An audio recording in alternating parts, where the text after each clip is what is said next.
যারা আল্লাহর দিন থেকে বিভিন্ন কায়দায় সোতানাতা তৈরি করে ফিরে যাচ্ছেন, যারা আলেমদেরকে বলছেন এরা ধর্ম ব্যবসায়ী, এমনকি তারা এ কথাও কয়েকদিন আগে জানিয়েছে যে মসজিদের ইমাম আলেম ওলামা কোন জায়গায় ইসলামের পক্ষে কোন ব্যক্তির পক্ষে ভোট চাইতে পারবে না। ভোট চাইতে পারবে না মানে আমি ওপেন চ্যালেঞ্জ দিলাম, আমার প্রত্যেকটা অনুষ্ঠানে ভোট, এটা ভয়ও কাট্য ভোট না, আমি আরবিতে পড়েছি আমানাত, সূরা নিসা 58 নম্বর আয়াত, ইন্নাল্লাহা ইয়া'মুরুকুম আন তু'আদ্দুল আমানাতি ইলা আহলিহা। তোমাদের সবাইকে আল্লাহর নির্দেশ যাবতীয় আমানত তার প্রাপকের কাছে পৌঁছিয়ে দেবে। এখানে আমানত মানে ভোট, রায়, সিদ্ধান্ত। আপনি নিয়ে আসেন মারিফুল কোরআন তাফসীর, আপনাকে আমি 9টা অর্থ দেখাবো। আমি আন্দাজে বলছি না, সব পড়ে পড়ে বলছি। সুতরাং যে কথা বলেছেন সে যেই হোক, এই কথা যারা বলেছেন তাওবা যদি ওরা না করে, এই আয়াতের সাথে তারা যুদ্ধ ঘোষণা দিয়েছে। আলেম ওলামা, এদেশের মসজিদের ইমাম, মাদ্রাসার খতিব, মাদ্রাসার শিক্ষক, তারা ইসলামের পক্ষে কারো পক্ষে ভোট চাইতে পারবে না। কেন? আপনার মতো মাতালের পক্ষে ভোট চাবে? আপনার মতো দাজ্জুসের পক্ষে ভোট চাবে? আপনার তো ইমানই নেই। আমি ওপেন চ্যালেঞ্জ দিয়েছি ওই দিন থেকে। আমি এর আগে ওইভাবে বলতাম না, এরপর থেকে আমি ওপেন বলেছি, এই দেশে যতদিন আছি, যেখানে আছি, সরাসরি ভয়কাট্য এই শব্দ বলে আমি যাবো। কোন বাবার বেটা আছে এসে বাধা দেন, হয় থাকবো না চলে যাবো। কিন্তু সত্য কথা দুনিয়ায় যেটা জেনেছি ওটা আমাকে বলাই লাগবে, আর আল্লাহ আমাদেরকে এই জন্যই বানিয়েছে। চ্যানেলটি সাবস্ক্রাইব করে আমাদের সঙ্গেই থাকুন। আলহামদুলিল্লাহি রাব্বিল আলামিন, ওয়াসসালাতু ওয়াসসালামু আলা রাসূলিহিল আমিন ওয়া আলা আলিহি ওয়া সাহবিহি ওয়া তাবাইহি আজমাইন, লাইলাহু ওয়া নাহারান ফিত তারাফাইন। فقد قال الله تعالى في كلامه المجيد وبرهانه التوحيد: أعوذ بالله من الشيطان الرجيم، بسم الله الرحمن الرحيم.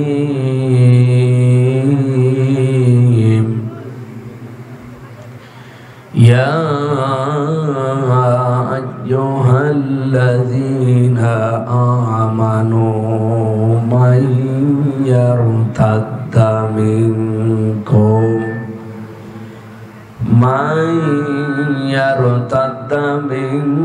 منكم عن دينه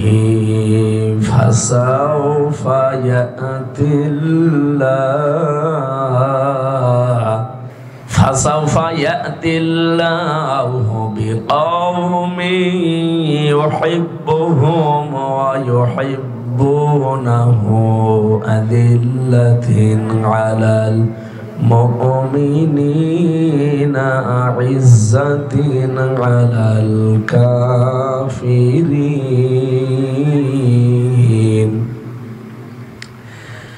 يجاهدون في سبيل الله ولا يخافون لومة لائم، ذلك فضل الله يؤتيه من يشاء والله واسع عليم.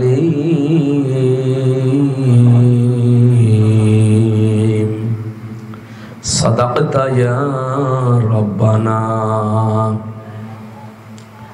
عن أبي ذر رضي الله تعالى عنه قال قال سمعت رسول الله صلى الله عليه وسلم: من ادعى ما ليس له فليس منا وليتبوأ مقعده من النار.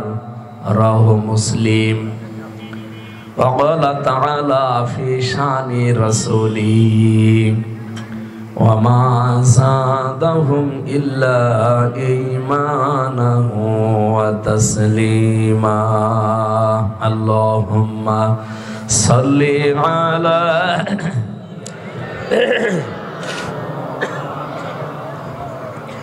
মাওলানা মুহাম্মদ ওয়ালা আলি সাইয়্যিদিনা মাওলানা মুহাম্মদ।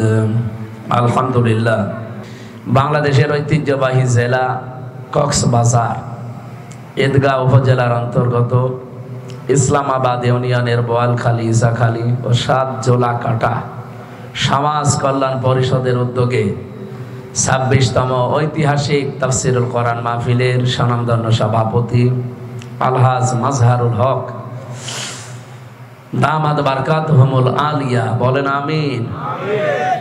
এতক্ষণ যারা আলোচনা রাখলেন মাওলানা হুসাইন মাহফুজ চুয়াডাঙ্গা, মাওলানা হুসাইন আহমদ, মাওলানা জাইনুল আবেদিন, অন্যান্য ওলামা ইকরাম, মঞ্চে বসা বিভিন্ন রাজনৈতিক দলের নেতৃবৃন্দ, বাংলাদেশ জামাত ইসলামী মনোনীত কক্সবাজারের এই আসনের সংসদ সদস্য প্রার্থী শ্রদ্ধাভাজন বড় ভাই, সামনে বসা মুসলমান ভাইরা, পর্দার আড়ালের সম্মানিতা মা এবং বোনেরা, প্রশাসনের ভাইরা, প্রাণ প্রিয় কক্সবাজারবাসী,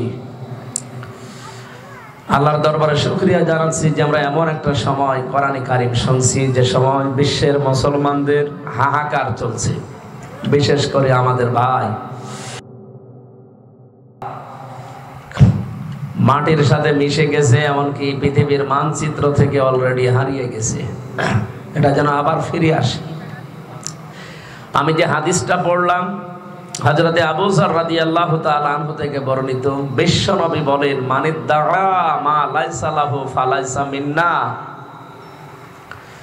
নবীজি বলেন যে জিনিসটা তোমার না, ওটা যদি নিজের আয়ত্তে নিয়ে নাও, জোর জবরদস্তি করে, দখল করে, ১ নম্বরে তোমার শাস্তি দুনিয়ায়, ফালাইসা মিন্না, সে আমাদের দলভুক্ত না।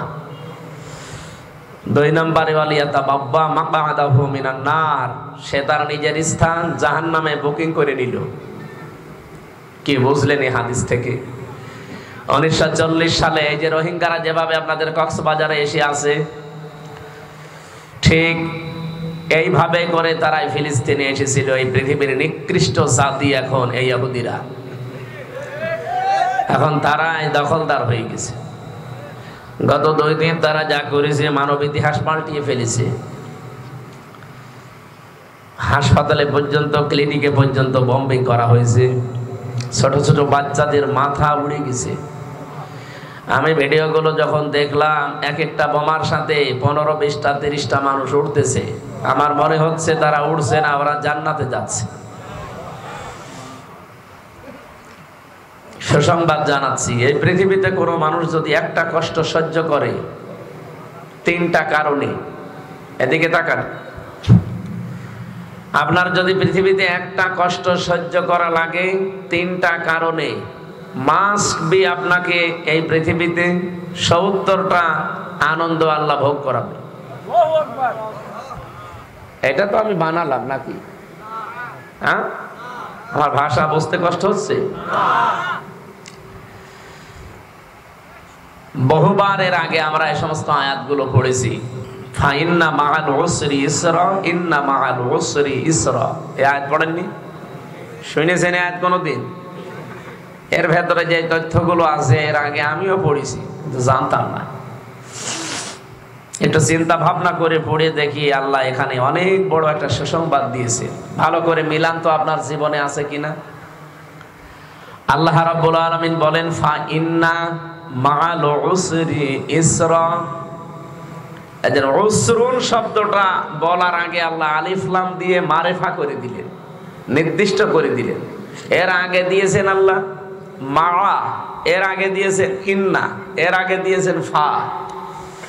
যারা আরবি গ্রামার জানে বা বোঝে, বালাগাত মানতেক যারা পড়েছে, এতগুলো শব্দ কিন্তু দেওয়া লাগবে না। সবচাইতে আনন্দের বিষয় এর পরের শব্দটা ইসরা দেওয়ার আগে আল্লাহ আলিফ লাম দেয়। সে জিলালিল কোরআন সাইয়্যিদ কুতুব রহমাতুল্লাহ আলাইহি লিখেছেন, কেন দিলেন না?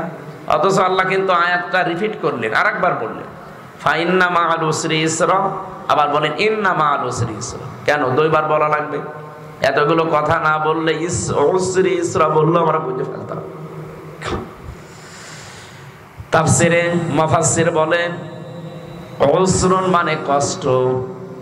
আল্লাহ পাক পৃথিবীতে কেউ যদি কষ্ট পায় একটা, আর ওই কষ্টটা যদি হয় 3টা কারণে, পৃথিবীতে কষ্ট যদি পান আপনি 3টা কারণে, আর কষ্ট যদি হয় আপনার একটা, কমপক্ষে দুনিয়া আখেরাত মিলে আপনাকে 70টা আনন্দ আল্লাহ নিজে ভোগ করাবে। আমি আবার বলছি, কারণ এটা রিপিট করছি, এই কারণে আল্লাহ নিজে রিপিট করলেন।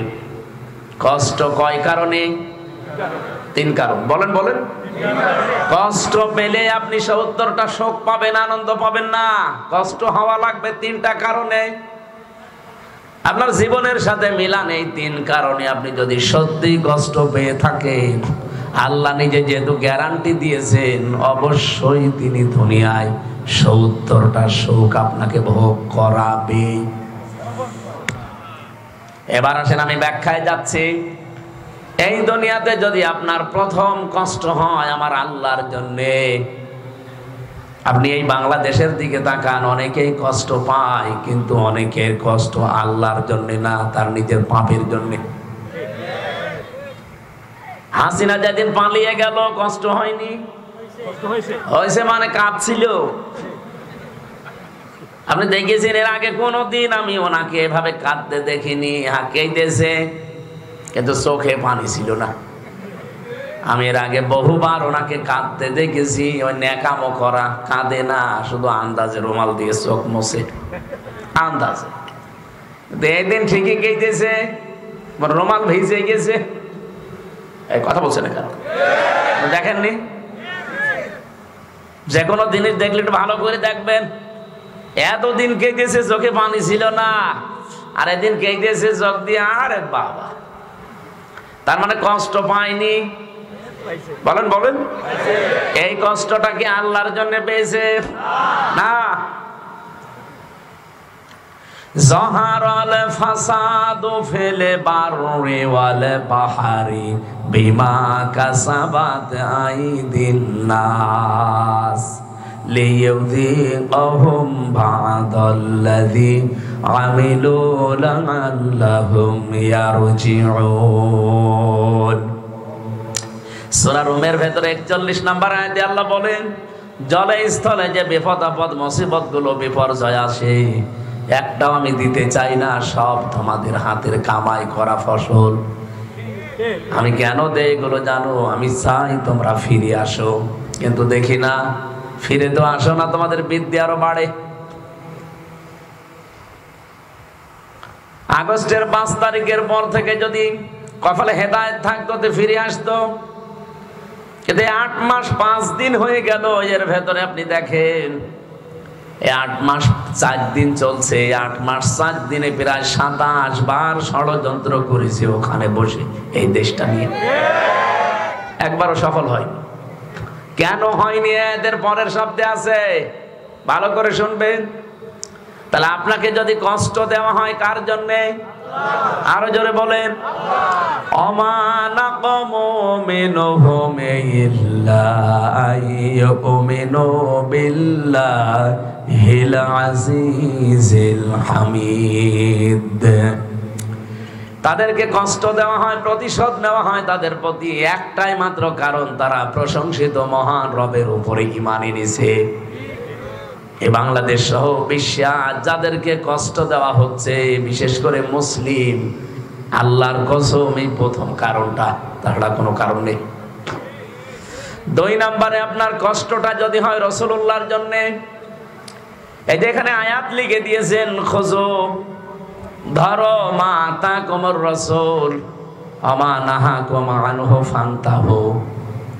নবীজি তোমাদেরকে যা দিয়েছে এটা আঁকড়িয়ে ধরো, যেটা নিষেধ করো ওটা ছেড়ে দাও। আত্তাকুল্লাহ, আমি আল্লাহকে ভয় করো। ইন্নাল্লাহা শাদীদুল ইকাব, অবশ্যই আমি আল্লাহর শাস্তি বড় কঠিন। এই আয়াতটা বাংলায় আমি পেছনে তাকিয়েই বুঝলাম দুনিয়াতে কেউ যদি রাসূল নিয়ে এসেছে যাও এটা আঁকড়িয়ে ধরতে চাই, যেটা নিষেধ করে ছেড়ে দিতে চাই, মাস্ট বি তার কাছে কষ্ট আসবে। সাহাবায়ে কেরাম থেকে শুরু করে আজকের দিন পর্যন্ত আসতেছে, কিয়ামত পর্যন্ত এই আয়াতটা থাকবে না? বলেন বলেন। তাহলে আপনার কষ্ট যদি হয় রাসূলুল্লাহর জন্য। 3 নম্বরে দুনিয়াতে কেউ যদি কষ্ট পায় মানবতার জন্য। আজ ইসরায়েল যেটা করছে, এই 3টা কারণে যদি দুনিয়ায় কেউ কষ্ট পায়, আল্লাহ ইসরা দেওয়ার আগে আর মারেফা করেন নাই, এটা না কেরা অনির্দিষ্ট।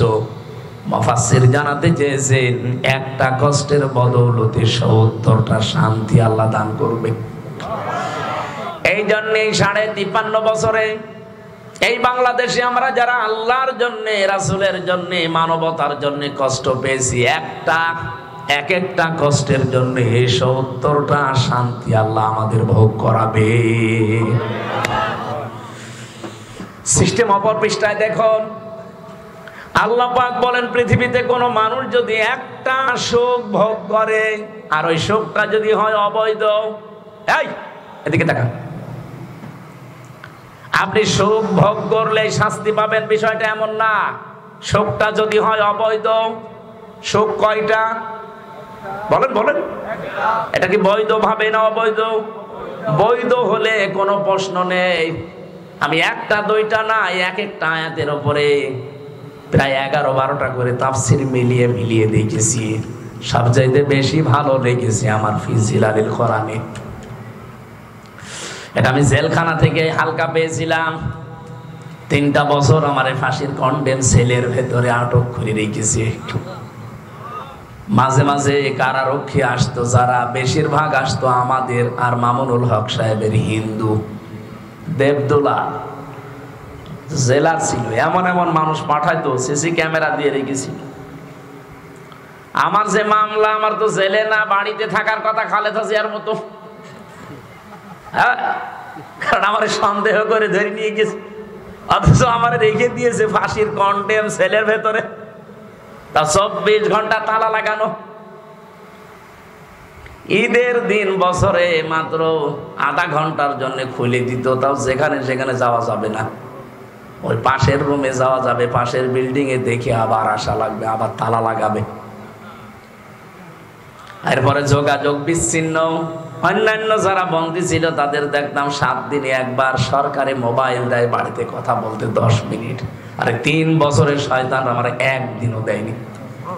আমারে আর মামুনুল হককে এক জায়গায় করেছিল, বলছে না এই 2 জন আল্লাহর ওলির টার্গেট, হবে না। এক কারারক্ষীকে বললাম যে ভাই সারাদিন তালা লাগিয়ে রাখেন, একটা বই নিয়ে আসতে পারেন না, একটু পড়াশোনা করি? কিছুই তো দেন না। হুজুর একটা বই আছে, আমি নিয়ে আসবো। ও আল্লাহ দেখি নিয়ে এসেছে বঙ্গবন্ধুর আত্মজীবনী। ছাতা পড়ে আমি করবো কি? আপনি পড়েন, এখানে অনেক জ্ঞান আছে। পরের সপ্তাহে বই নিয়ে এসেছে বঙ্গবন্ধুর ছেলেবেলা। আপনি আর বই পান না। বলছে লাইব্রেরিতে আমি খুঁজে দেখবো। ও যাই তো ওই জায়গায় যেখানে বঙ্গবন্ধু কর্নার লেখা, ওই জায়গায় বই যেখানে ইসলামী, এগুলোতে যায় না, কারণ ওখানে বড় হিন্দু তো, ওখানে ওই জায়গায় চোখ পড়ে। 3য় সপ্তাহে একটা বই নিয়ে এসে দিল, বঙ্গবন্ধুর চীন সফর। বললাম আপনার আর আসার দরকার নেই। পরে একবার কারারক্ষী পেলাম, আশরাফুল নামে একজন মুসলমান। চিন্তা করলাম এর নাম যখন এখানে আশরাফুল লেখা, এর দ্বারা কিছু হবে। বললাম ভাই 3 বার আমি টস খেয়েছি, তা আপনার একটা বই চাই, আপনি তো হয় পারবেন না ওইভাবে। ওই হিমেল বিল্ডিং এ জিন্দা শহীদ জানাব এটিএম আজহারুল ইসলাম আছে, ওনারে বলবেন হামজা কিছু বই চেয়েছে। আল্লাহর ইশারা 2টা বই উনি মন মতো পাঠিয়েছিল, আর 2টাই তাফসীর। আমি সবচাইতে বেশি ভালোবাসি যে 2টা আল্লাহ মনে হয় মিলিয়ে দিয়েছে, ফি জিলালিল কোরআন আর তাফহিমুল কোরআন। ওই যে সময় পেয়েছিলাম 3 বছর, ওই বুঝে বুঝে পড়েছিলাম, সেটা এখন আমার মাঝে মাঝে কাজে লাগে। অথচ আয়াত আমি আগেও পড়েছি বাইরে থাকতে। এই জ্ঞানটা আল্লাহ আমাকে ওইভাবে দেয়নি। রব্বুল আলামিন জানিয়েছেন, কোন মানুষ যদি অবৈধভাবে কোন সুখ ভোগ করে, একটা কষ্টের জন্য যেমন ৭০টা শান্তি পাবেন, একটা অবৈধ সুখ ভোগ করলে অবৈধ সুখের কারণে কমপক্ষে ৭০টা দুঃখ আপনাকে আল্লাহ নিজে ভোগ করাবে। কথাটা শুনে কি মনে হচ্ছে আপনার? একটা সুখ যারা অবৈধভাবে ১৫.৫ বছরে ভোগ করলেন, আমি নাম নিয়েই বলছি, উনি নাই করেছে ওনার সাথে যারা সহযোগী ছিলেন, আপনারা তো জ্ঞানী মানুষ, শিক্ষিত মানুষ, আপনারা জানতেন না যেটা অবৈধ। আমরা এই অবৈধ সুখ ভোগ করবো না, দরকার হয় না খেয়ে মরব। কেন অবৈধ সুখ আপনি জেনে শুনে ভোগ করতে গেলেন? এখন নেন, এক একটা অবৈধ সুখের কারণে যদি ৭০টা করে শাস্তি দেয় আল্লাহ, অশান্তি দেয়, দুঃখ দেয়, তাহলে ১৫.৫ বছরে যারা ৫০টা সুখ ভোগ করেছেন, আপনি ৭০ দিয়ে গুণ দেন, কত হবে? ৩৫০০। আপনি ক্যালকুলেটরে হিসাব দেন, ৩৫০০ হবে। তাহলে এক একটা অবৈধ সুখের কারণে যদি ৭০টা করে হয়, এই ১৫.৫ বছরে ৫০টা সুখ যারা পেয়েছেন অবৈধ সুখ, ৩৫০০ দুঃখ আগে ভোগ করবেন, এরপরে অন্য কথা। আল্লাহ এটা করাতে পারে না। আর আল্লাহ যে পারে, এর বাস্তব প্রমাণ এখন এই দেশ। আগস্টের ৫ তারিখের আগেও কি অবস্থা ছিল আপনি দেখেছেন? কোথায় তারা আজ? আমার কুষ্টিয়ার মাহবুবুল আলম হানিফ, ওর বাড়ি পর্যন্ত পায়খানার প্যান পর্যন্ত খুলে নিয়ে চলে গেছে, এমনি খোলে নাই। এই অবৈধ সুখ যারাই ভোগ করেছেন ১৫.৫ বছরে, দুনিয়া হোক আখিরাত হোক, আপনি লিখে নিন, কারণ কোরআনের কথা মিথ্যা হবে না, ১০০% সত্য কথা। মাস্ট বি, দুনিয়া আখিরাতে মিলে আপনাকে ৭০টা অপমান আল্লাহ করবে। এই জন্য তো ২৭ বার চেষ্টা চালিয়েছিল, একবারও সফল হয়নি। ৭০ বার চেষ্টা চালালেও সফল হবে না। তাহলে কোরআন শরীফ মিথ্যা হয়ে যাবে। আল্লাহ নিজে যে কথা বললেন ওইটা আল্লাহ মিথ্যা বানাবেন? বলেন বলেন। এই জন্য আমাদের দুঃখ নেই। এতদিন যা করেছি, যা পেয়েছি, এক একটা দুঃখের কারণে আমরা ৭০টা সুখ দুনিয়া আখিরাতে মিলে পাবো।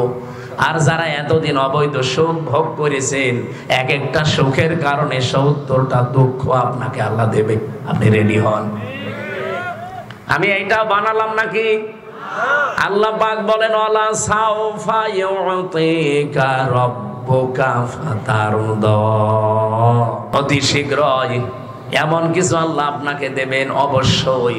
ওয়া মানে এবং লাম মানে অবশ্যই, সাউফা মানে অতি শীঘ্রই, এবং অবশ্যই অতি শীঘ্রই। ইউতিকা, আপনাকে এমন কিছু আল্লাহ দিচ্ছে এবং দেবেন সামনে। ফাতারদা, আপনি রাজি হয়ে যাবেন, আপনি খুশি হয়ে যাবেন। আর বাংলাদেশে আমরা যারা মুসলিম আছি, আল্লাহর কসম, আমরা ওই দিন পরিপূর্ণ খুশি হব যেই দিন দেখবো আল্লাহর এই কোরআন দিয়ে দেশ চলছে।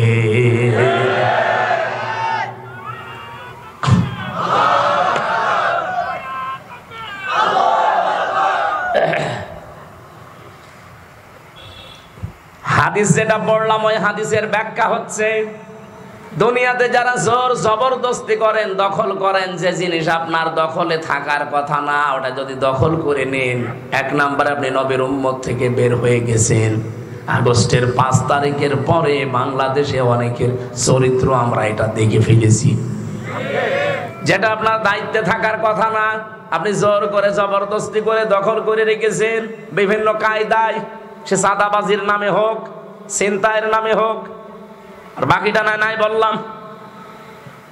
অনেকে মনে করেছিল বাবা শাহজালাল সব হালাল, সব হালাল, ঠিক আছে, সব কিছু হালাল হলেই খাওয়া যায় না। কি হালাল হলেই খাওয়া যায়? বলছে না। এই যে নাক দিয়ে যেটা আসে, এটা কি হালাল না হারাম? বলেন হালাল, সত্যি হালাল। আমি কি আর কি মারছি আপনার সাথে? কেউ যদি পিরিচে করে বলে ভাই মাখন মনে করে খান, খাবেন? হালাল হলে খাওয়া যাচ্ছে না। মুখ দিয়ে যেটা আসে লালা থুথু বলা হয়, এটা হালাল না হারাম? না, হালাল। কেউ যদি বলে পিরিচে করে দিলাম খান, খাবেন? হালাল হলে খাওয়া যাচ্ছে না, রুচি থাকা লাগবে। কথা বলছেন না কেন? এবং স্বাস্থ্যসম্মত হওয়া লাগবে। কোরআনে কারিমে আল্লাহ খাবারের ব্যাপারে যত কথা বলেছেন দেখবেন, নবীদেরকে বলেছেন, ইমানদারকে বলেছেন, পৃথিবীর মানুষকেও বলেছেন। এই জন্য আইয়ুহার রাসূল পাবেন, হে রাসূলেরা, কুলু মিনাত তাজ্জিবাতি ওয়া আমালু সালিহা, খাবার খাও পবিত্র এবং আমলে সালেহ করো। ইমানদারকে ডাক দিয়েছেন, ইয়া আইয়ুহাল্লাযীনা আমানু কুলু মিন তাজ্জিবাতি মা রাযাকনাকুম ওয়াশকুরু লিল্লাহ। ইমানদারেরা খাবার যেটা খাবে ওটা যেন হালাল হয়, স্বাস্থ্যসম্মত হয়। এরপরে আমি আল্লাহকে যতটুকু পারো ডাকো। এই আয়াতের সারমর্ম হচ্ছে হালাল খাবার তৈরি করা ফরজ, ইবাদত পরে, আগে হালাল খাবার। এই বাংলাদেশে বহু কিছু আমরা দেখতে পাই, হালাল খাবার তৈরি করার পরিবেশ বড় কঠিন হয়ে যাচ্ছিল, চেষ্টা করলেও পারা যাচ্ছিল না হালাল খেয়ে টিকে থাকা। আমার কথা বোঝা লাগবে। আমরা অনেকেই কিন্তু ভালো হওয়ার চেষ্টায় ছিলাম, কিন্তু পরিবেশটা এমন তৈরি হয়েছিল, আমি যে হালাল ভাবে জীবন যাপন করব, হালাল খাবো, তারপরে তো ইবাদত, কিন্তু না, সে রাস্তাগুলো সব বন্ধ হয়ে যাচ্ছিল। একামতে দিনের দায়িত্ব বাংলাদেশে যারা পালন করে, আল্লাহর কসম আমি কোরআন মাথায় নিয়ে বলতে পারি, তাদের একটাই মন, আমরা হালাল ভাবে বাঁচতে চাই, আমি হালাল খাবার খেতে চাই। সেই পরিবেশ আমরা তৈরি করব, এমন অর্থনীতি বানাবো যেখানে সুদ থাকবে না। কথা বলছে না কেন? এমন পরিবেশ তৈরি করব যেখানে ঘুষ থাকবে না। সুদ আর ঘুষ দুইটাই কি হারাম না হালাল? বলেন বলেন। এখানে এখনো পর্যন্ত এমন অনেক মানুষ বসে আছে, সুদের টাকা ছেড়েছে, এখানে ওয়াজ শুনছে, শেষ করে যে সুদের টাকা সকালে তুলবে, 1000 টাকা 100 টাকা বেশি দেয় না, এসে লাইনে অথচ ওয়াজ শুনতে এসেছে, কান্নাকাটিও করবে, হয়তো বাড়ি যেয়ে আবার হিসাব করে সকালেই বের হবে। আপনি জেনে শুনে অপরাধ করছেন। কুষ্টিয়াতে এনএস রোডে আমি আসরের নামাজ পড়ে বসে আছি, দেখি একটা লোক তসবিহ টিপতেছে। নামাজ শেষ করে তসবিহ তাহলিল শেষ করে বের হয়ে গেল। যে আমি এক বই দোকানের পাশে দাঁড়িয়ে আছি, উনিও গেল, যে দেখছি দাঁড়িয়ে আছে। আমি যে দোকানের পাশে যাই, দেখি উনি ওই দোকানে। কি গো, আমার পেছনে কি গোয়েন্দা লাগানো? কি আপনি পেছনে পেছনে? দোকানদারকে বললাম যে ভাই, বলছো হুজুর সুদের টাকা তুলতেছে,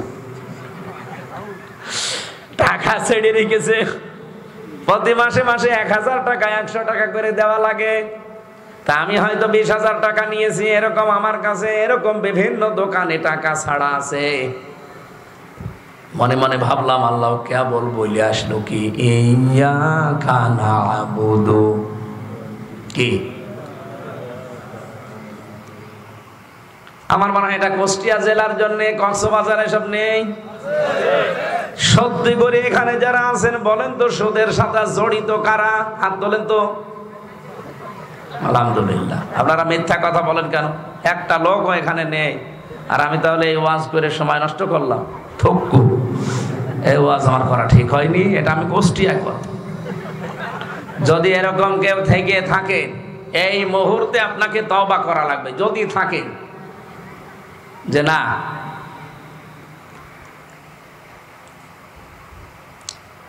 ও কক্সবাজারবাসী, আল্লাহ রাসূলদেরকে ডাক দিয়েছেন প্রথমে, তাও একজন দুইজন না, ইয়া আইয়ুহার রাসূলু, বহু বচন দিয়েছেন।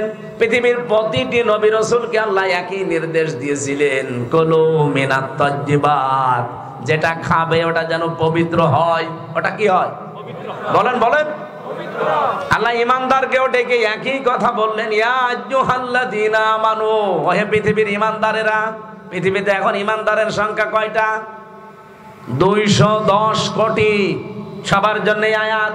আর বাকি যারা বেঈমান আছে 550 কোটি, ওদের কথা বাদ, এই আয়াতে ওরা নেই। 3 নম্বরে আল্লাহ এবার আর শুধু নবী রাসূলকে, শুধু ইমানদারকে না, তামাম দুনিয়ার 810 কোটির উপরে মানুষকে ডাক দিয়েছে, ইয়া আইয়ুহান নাসু কুলু মিনাত তাইয়্যিবাত। জোরে বলেন আল্লাহু আকবার। ও হে পৃথিবীর মানুষেরা, যেটা খাবে ওইটা যেন হালাল হয়। তা আপনি যা খাচ্ছেন চিন্তা ভাবনা করে খাওয়া লাগবে আপনাকে। হালাল হলেও খাওয়া যাবে না, আর সেখানে আপনি হালাল হারামও বাঁচেন না। যেটা আপনার আয়ত্তে থাকার কথা না, জোর করে যদি নেন, আল্লাহর কসম আপনি নামাজ পড়তে পারেন, রোজা রাখতে পারেন, হজ করতে পারেন, আপনি নবীর উম্মত নেই। তাহলে আগস্টের 5 তারিখের পর থেকে এপ্রিলের এই 9 তারিখ পর্যন্ত বাংলাদেশে বহু মানুষ নবীর উম্মত থেকে খারিজ হয়ে গেছে। এক কথা বলেন। আপনারা উল্টা দোষ দেন যে বাংলাদেশ জামাত ইসলামীরা ইসলামী ব্যাংক দখল করেছে। আরে ভাই, আমার নিজের জিনিস আমি নিজে নিয়েছি, এখানে দখলে পাইলেন কি?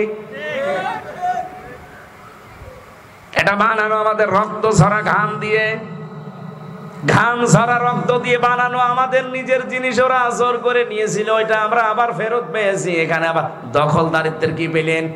কিন্তু বহু মানুষকে দেখলাম যেটা তার না, জোর করে উনি এখন আবার সেই 15.5 বছর কায়েম করে ফেলেছে। বাংলাদেশ জামাত ইসলামীর শ্রদ্ধাভাজন আমিরে জামাত অলরেডি ঘোষণা দিয়েছেন, এই দেশে আমরা সাদাবাজি করি না, কাউকে সামনে করতেও দেব না। এরপরও দেখলাম গত 3 দিন আগে মাগুরা, বাংলাদেশের একটা জেলা, বাংলাদেশ জামাত ইসলামের একজন কর্মীর কাছে আল্লাহর এক ওলি যে সাদা চেয়েছে। আর এখন আমরা দেশে জানি, বিদেশের মানুষও জানে, সাদা বাজিয়ে নাম শুনলেই একটা লোকের দিকে যায়। উনি যেই বলেছে সাদা আমি দেব কেন? আপনিও দেশের মানুষ, আমিও দেশের মানুষ, কোন কারণে আপনাকে সাদা দেব? ওনার বাড়ি ঘর ভেঙে দিয়েছে। আমরা হুঁশিয়ার করছি, বাংলাদেশে আগে মাত্র 100 জনের 15 জন মানুষ বলতো আমরা ইসলাম চাই। তার ভেতরে বাহাদুর সাহেব একজন, দেলাওয়ার সাহেব একজন, এরকম মানুষ মাত্র 100 জনের 15 জন। কিন্তু এই 8 মাস 4 দিনের ব্যবধানে কোথায় গিয়েছে? আপনি আন্তর্জাতিক রিপোর্ট গুলো দেখেন, এমনিতে তো মোদির ঘুম হারাম হয়ে যায়নি। এমনি এতদিন পরে দাদা হাত জোড় করেছে, দেখেন লিখে কয়দিন আগে ইউনূস সাহেব যাওয়ার আগে দাদা হাত জোড় করে দাঁড়িয়ে আছে। কি গো, অথচ আগে হাত জোড় করা লাগতো না, হাত আগে দিত বুবুর মাথার উপরে।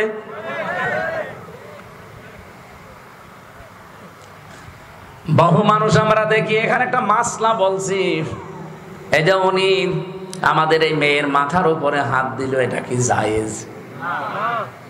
যদিও এতদিন ওনারা মিথ্যা কথা ছড়িয়েছে যে আমাদের স্বামী স্ত্রীর সম্পর্ক, এটা স্বামী স্ত্রীর সম্পর্ক হয় কি করি? দাদা হচ্ছে আরেক ধর্মের, কথা বলছেন এখানে। উনি যদি সত্যি স্বামী স্ত্রীর সম্পর্ক বানাতে চায়, ওনাকে মুসলমানি দেওয়া লাগবে। আর এই বয়সে আপনি হাসাম পাবেন কোথায়? ওর যে অবস্থা, এই পাকা মোটা সওয়ালের যদি এখন মুসলমানি দেওয়া লাগে, যুবক মানুষ দিয়ে তো পারবেন না, বুড়ো মানুষ লাগবে।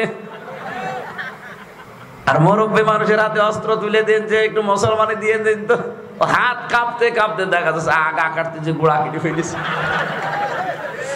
ও দাদার জীবনের মুসলমানের স্বাদ মিটে যাবে।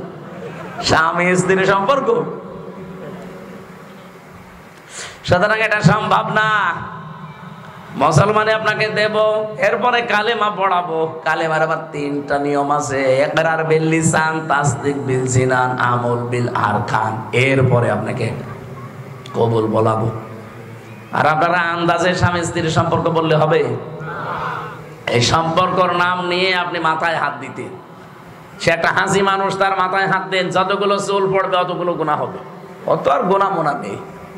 কিন্তু যার মাথায় হাত দিচ্ছে তার তো গুনাহ হওয়ার কথা। এই কথা বলে না কেন?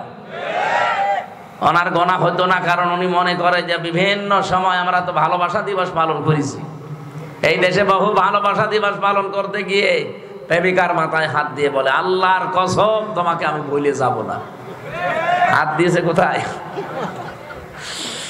আপনি হাত দেবেন, আল্লাহর কসম ভুলে যাব না এটাও বলবেন, কিন্তু বিয়ের পরে কথা বলছে না কেন?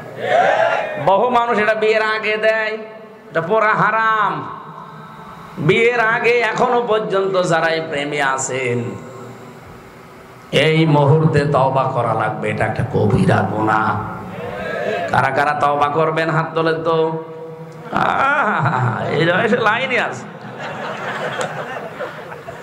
না ভাই, আপনি ঠিক করেন, আপনি একটা দাঁড়িয়েলা মানুষ।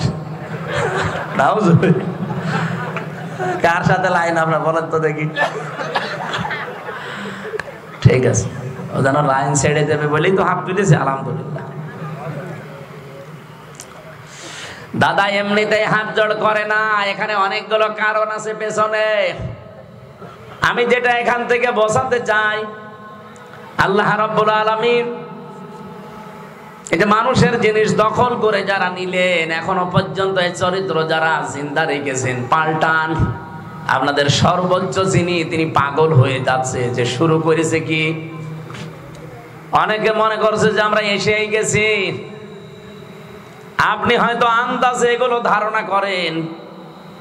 এই যে ফজু পাগলা নামে একজন আছে কিশোরগঞ্জের, ও বলছে এই দেশের ইসলামপন্থী যারা আছে তারা 100টার 10টা ভোটও পাবে না। অথচ মাইক্রোসফট খ্রিস্টানরা রিপোর্ট বানায়, পৃথিবীর 257টা দেশ নিয়ে তারা রিপোর্ট দিয়েছে। বিশেষ করে বাংলাদেশের রিপোর্ট আমি পেয়েছি। 100 জনের যেখানে মাত্র 15 জন বলতো আমরা ইসলাম চাই, এই 8 মাসের ব্যবধানে এখন 100 জনের 66 জন মানুষ বলছে আমরা এই দেশে ইসলাম চাই। এটাকে আমরা বানিয়েছি? বলেন বলেন। আপনি আন্তর্জাতিক রিপোর্ট গুলো খেয়াল করেন, এমনি তো মাথা খারাপ হয়নি, ওরা পাগল হয়েছে এই কারণে যে হচ্ছে কি, 100 জনের 66 জন মানুষ যদি বলে আমরা ইসলাম চাই, এই জন্য অনেকেই তাদের সাথে মাথা খারাপ করে এখন পাগলামি করছে। হারুন আর তার স্ত্রীর মতো, ওদের কথাবার্তারা দেখেছেন, কিছু চাই না, শুধু নির্বাচন চাই। নির্বাচন তো আমরা চাই।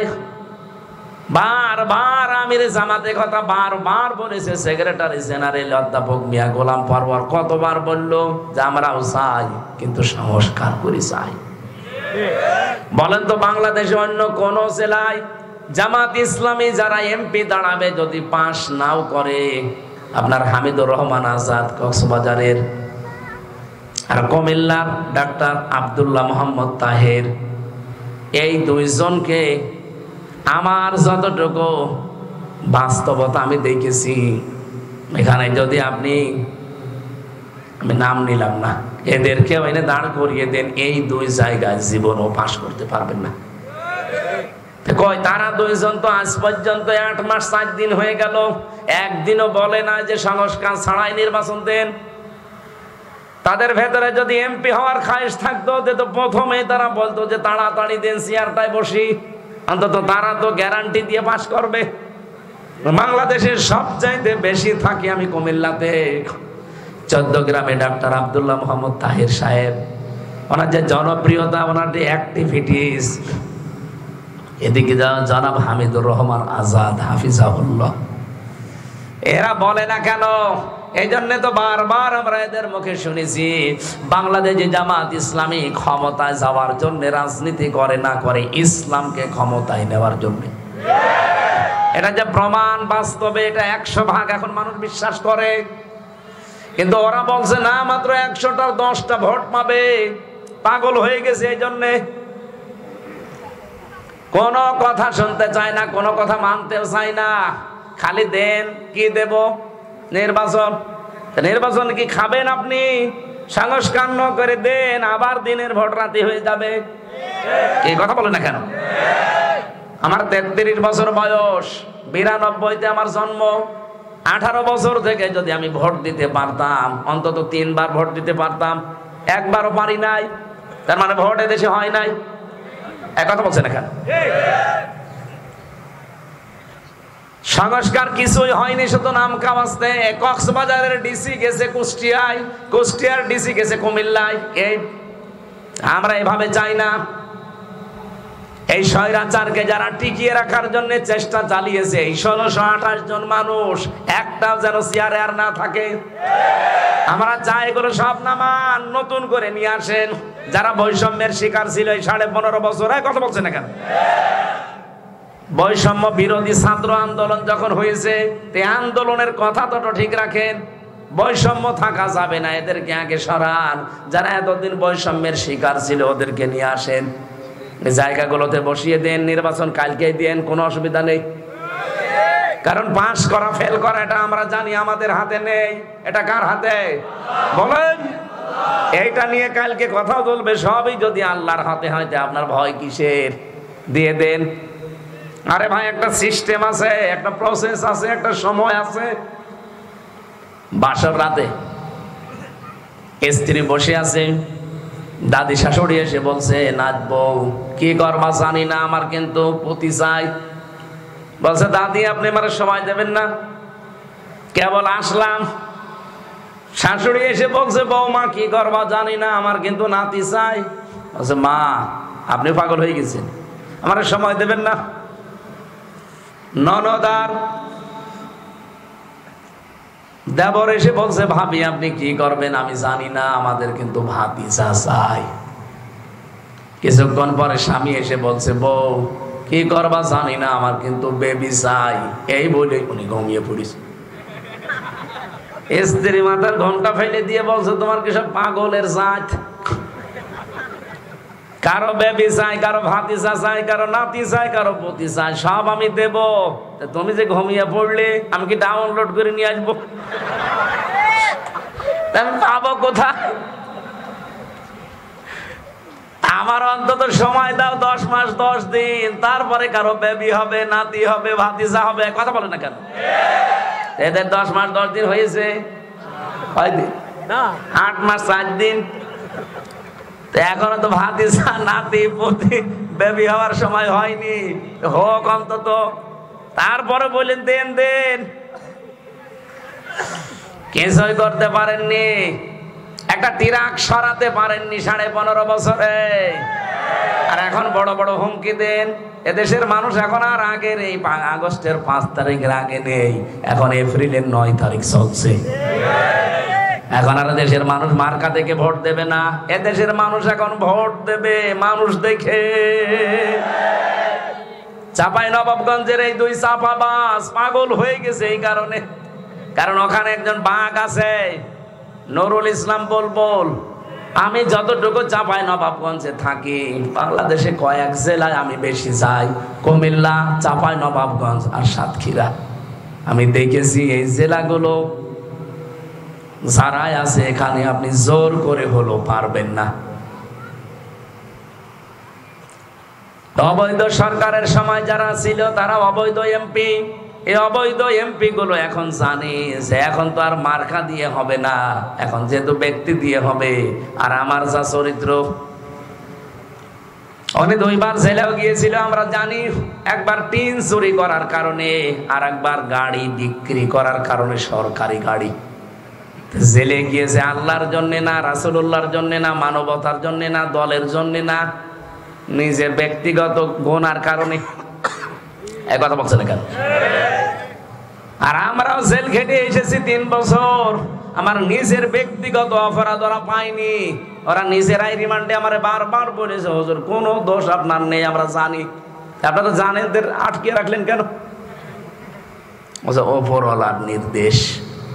ওপরওয়ালা মানে আল্লাহ তাআলা, আল্লাহর নিচে যিনি ছিল উনি কিন্তু আল্লাহর নিচেই নিজে মনে করতো যে আমি আল্লাহর নিচে আছি। কক্সবাজারবাসী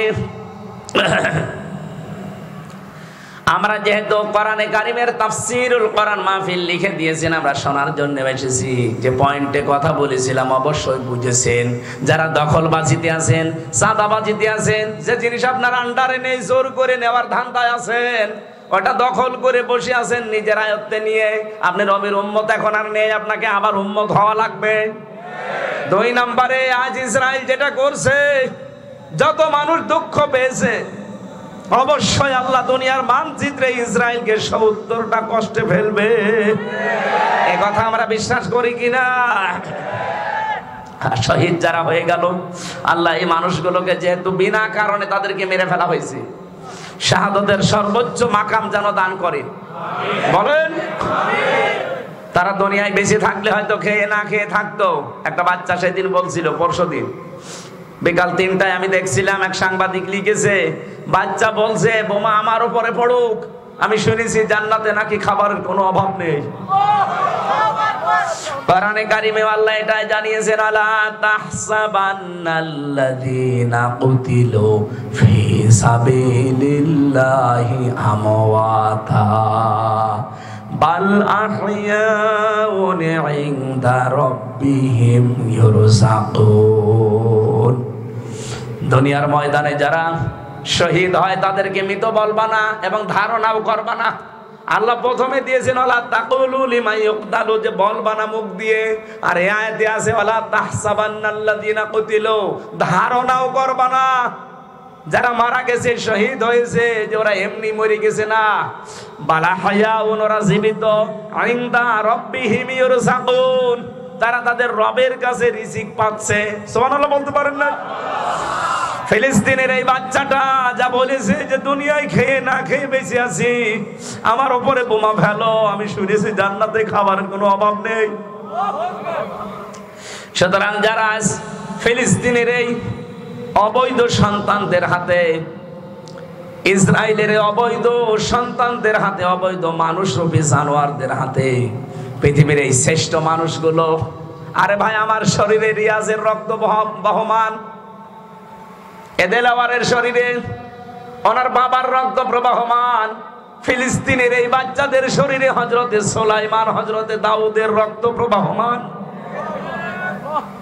সাধারণ বাচ্চা তারা না। আমারে মেরে ফেললে আমার ভেতরে খুব বেশি হলেও রক্ত পাবেন আপনি আমার বাবা রিয়াজউদ্দিনের। কিন্তু যে বাচ্চাটা বলল যে আমাকে মেরে ফেলো, আমি শুনেছি জান্নাতে নাকি খাবারের অভাব নেই, তার শরীরে দাউদ নবীর রক্ত। এ মানুষগুলোকে আল্লাহ যেন শাহাদাতের সর্বোচ্চ পর্যায়ে নিয়ে যায় এবং কিয়ামত পর্যন্ত আল্লাহ বলেন ইনদা রাব্বিহিম ইউরযাকুন, আমি নিজে তাদেরকে রিজিক দেব। সুবহানাল্লাহ বলতে পারেন না? এজন্য শাহাদাত যারা বরণ করেছে কোনো চিন্তা নেই, দুনিয়ার জীবন ছেড়ে চলে গেছেন অনন্তকাল, এখন জান্নাতের খাবার আপনাকে খেতে থাকবেন। আমরাও আপনাদের এই রাস্তায় আসতে চাই, কথা বলেন ঠিক কিনা? মাম্মা তাওয়ালাম ইয়াগজু ওয়ালাম ইউহাদ্দিস বিহি নাফসাহু মা তাআলা শুবাতিন মিনান নিফাক। যে লোকটা মরে গেল কিন্তু এই আকাঙ্ক্ষা তার নেই যে আমি শহীদ হব, সে যেন মুনাফিক হয়ে মরে গেল। সুতরাং যারা গেছে, যারা যাচ্ছে, এখনো পর্যন্ত পৃথিবীর বিভিন্ন প্রান্তে আল্লাহর জন্য, রাসূলের জন্য, মানবতার জন্য যারা জীবন দিচ্ছে তারা অমর। বলেন বলেন, আল্লাহ তাদের পথে আমাদেরকেও কবুল করেন, বলেন আমিন। আজকের তেলাওয়াতকৃত আয়াত শুনে আপনারা অনেকেই বুঝে ফেলেছেন যে আমি কি বলতে চাই। আমার আজকের আলোচনার বিষয় ফিরে আসা। কি বললাম? খুব গুরুত্বপূর্ণ বিষয়, ভালোভাবে লক্ষ্য করবেন। হাদিসের 2 নাম্বার পয়েন্টটা বলতে বাকি আছে। আপনাদের কি কষ্ট হচ্ছে? আধা ঘন্টা থাকা যাবে না? হাদিসের 2 নাম্বার পয়েন্টটা বলে আমি আয়াতের তাফসিরে চলে যাচ্ছি। রব্বুল আলামিনের নবী বলেছেন, এটা মুসলিম শরীফের হাদিস, ওয়ালিয়াতাবাওয়া মাকআদাহু মিনান নার। যারা দখল করে, অন্যের সম্পদ নিজের আয়ত্তে নিয়ে নেয়, তাদের দ্বিতীয় শাস্তি তারা নিজে জাহান্নামের টিকিট কেটে জাহান্নামে নিজের আসন বরাদ্দ করে। সুতরাং ইসরায়েল যেটা করে সেটা যেন দখলদারি, ওরা তো জাহান্নামী। এই বাংলাদেশে অনেক মানুষ আমরা দেখতে পাচ্ছি, এই মানুষগুলো অন্যের সম্পদ দখল করে নিজের করে নিচ্ছে, এরাও কিন্তু জাহান্নামী। এই পাশের রাষ্ট্র, আপনাদের পাশে তো মায়ানমার, এরা বহু মুসলমানকে এই দেশে পাঠিয়ে দিয়ে দখলদারি করেছিল, এখন আবার তাদের সম্মতি ফিরছে। অলরেডি তারা 1,80,000 নেওয়ার জন্য রাজি হয়েছে। আল্লাহ যেন সম্মতি তাদেরকেও দান করেন। কিন্তু আমাদের আর একটু পাশে আছে যারা এই দাদা বাবুরা ওরা যা দখলদারিত্ব করেছে আমাদের মুসলিম পূর্বপুরুষ যারা, তাদের ওয়াকফ করা দান করার সম্পদগুলো আজ তারা নিজেরা আইন বানিয়ে অবৈধভাবে এগুলো দখল করার পায় তারা করছে। সুতরাং এই উগ্রপন্থী হিন্দুরা সব নারের অধিবাসী, জাহান্নামের আগুনের। ওয়ালিয়াতাবাওয়া মাকআদাহু মিনান নার। অন্যের সম্পদ যারা দখলে রাখতে চায় তাদের দ্বিতীয় শাস্তি, তারা জাহান্নামের অধিবাসী। এক কথা বলেন না কেন? আমরা যাচ্ছি বাংলাদেশের মুসলিম সহ বিশ্বের এই 210 কোটি মুসলমান, ভারতের উগ্রপন্থী হিন্দুরা যেন নতুন আইনটা বাতিল করে। এগুলো আমাদের বাপ দাদা মুসলমানদের পূর্বপুরুষদের দিয়ে যাওয়া অক্ষ করা সম্পদ। ওরা আইন পাশ করে এখন ওগুলো নিয়ে মন্দির বানাবে। বাংলাদেশ সহ বিশ্বের বিভিন্ন জায়গায় আমরা শুনি মাটির নিচে মানুষেরা তেল পায়, গ্যাস পায়, সোনা পায়, রূপা পায়, আর এই শয়তানরা শুধু মাটির নিচে মসজিদ পায়। কি পায়?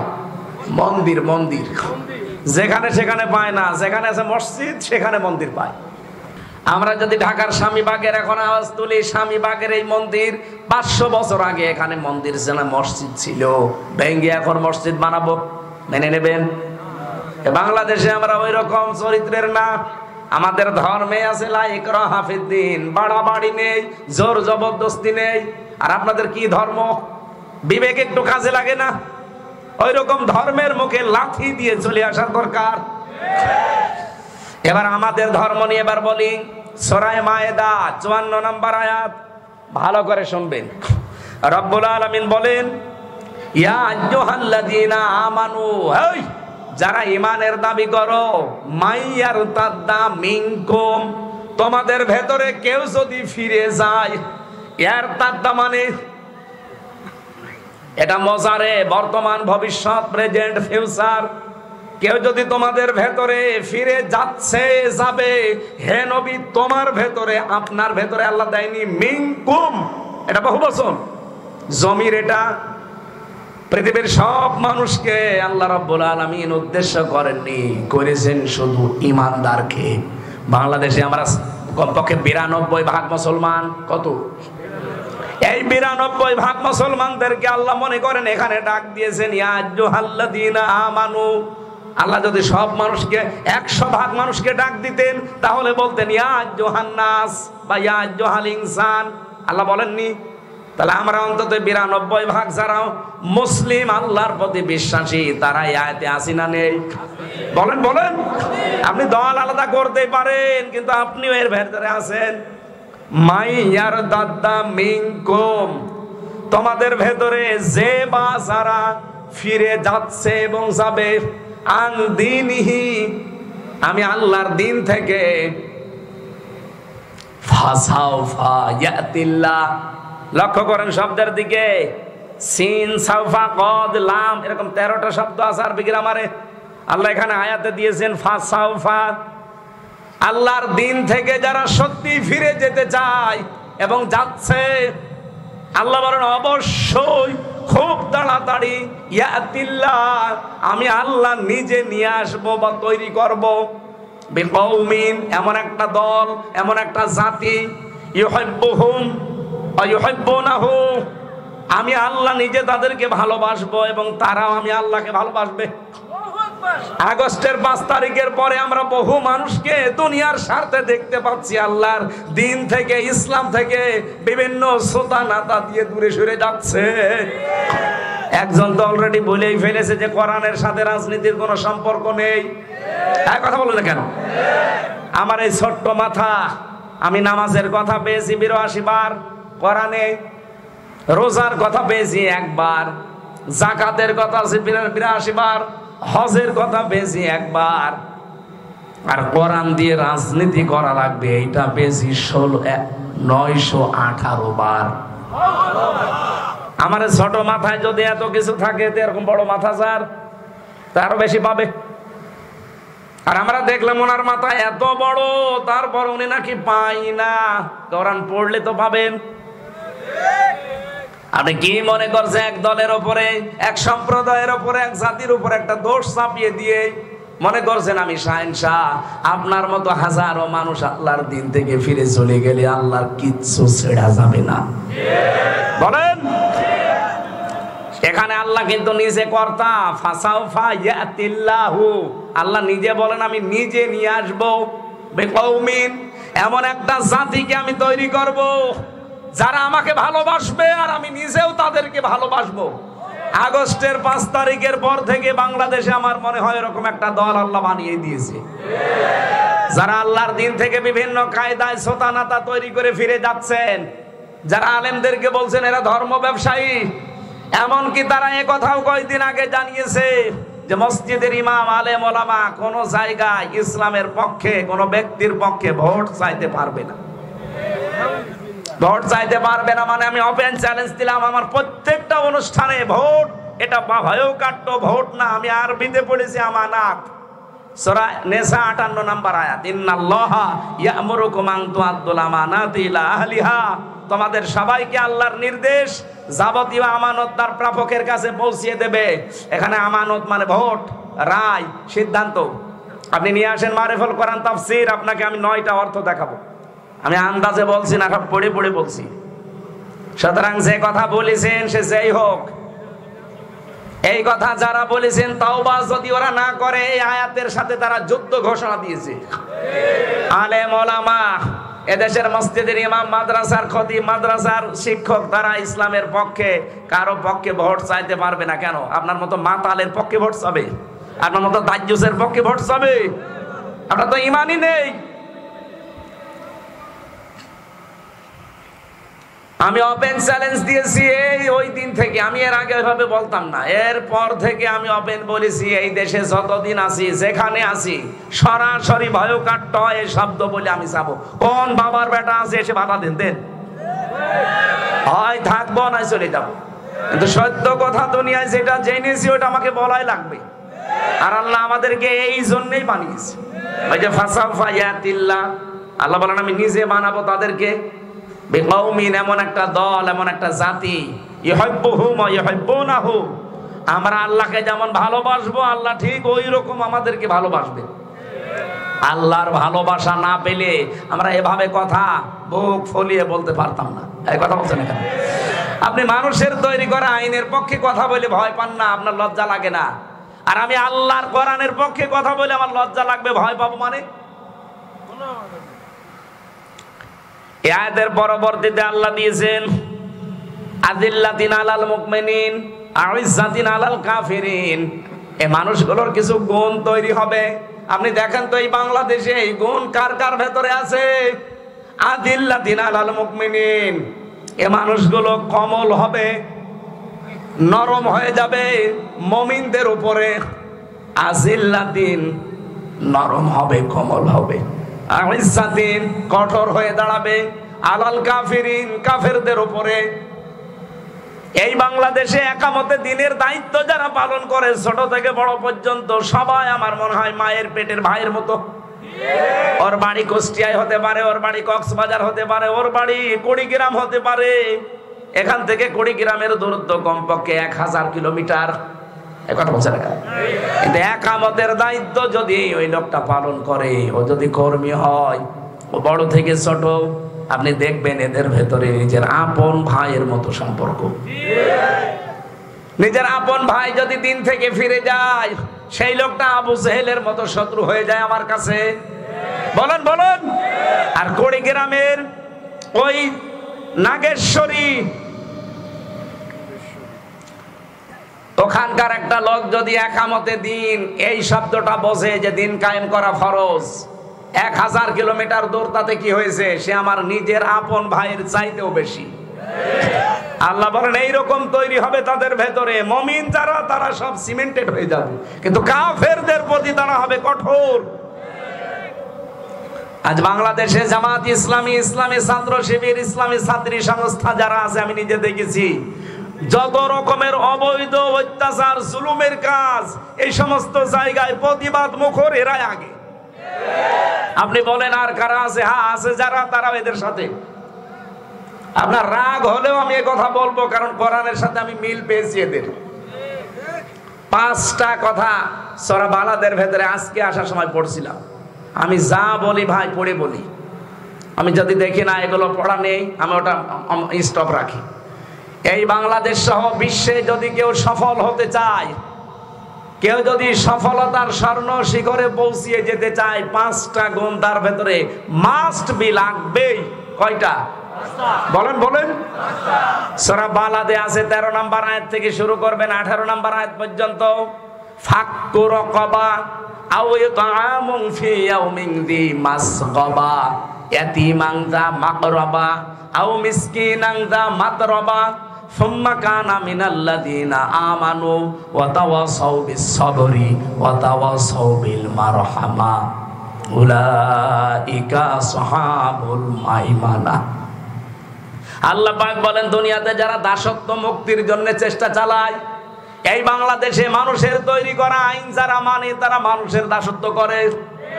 জামাত ইসলামী বাংলাদেশ এইটাই চায় যে মানুষের তৈরি করা আইন থেকে বের করে আল্লাহর আইনের গোলামি করতে। এই ফাক্কু রাকাবার অন্যতম অর্থ এটা। নিয়ে আসেন, কোন মুফাসসির নিয়ে আসবেন।